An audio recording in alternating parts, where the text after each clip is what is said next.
ఆలయం శ్రీ కృష్ణుడి ప్రియమైన భార్య రుక్మిణీ దేవికి అంకితం చేయబడింది. గుజరాత్లోని ద్వారకా నగరంలో ఉన్న ప్రస్తుత రూపం ప్రకారం దీని గోపురం, మండపం మరియు మెట్ల గర్భగుడి 12వ శతాబ్దానికి చెందినవని అంచనా. రుక్మిణీ దేవి ఆలయం ప్రధాన ద్వారకాధీశ ఆలయం నుండి 3 కిలోమీటర్ల దూరంలో భాగీరథి నది ఒడ్డున ఉంది. ఆలయ గర్భగుడిలో రుక్మిణీ దేవి యొక్క అందమైన పాలరాయి విగ్రహం ఉంది. ఇది బాహ్య భాగంలో ఇతర దేవుళ్ళు మరియు దేవతల విగ్రహాలతో గొప్పగా చెక్కబడిన ఆలయం.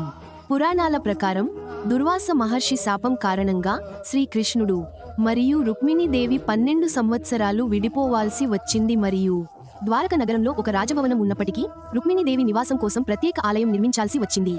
ద్వారక ప్రయాణం పూర్తవుతుందని చెబుతారు. ద్వారకేశ్వరి రుక్మిణీ మహారాణి దర్శనం తర్వాతే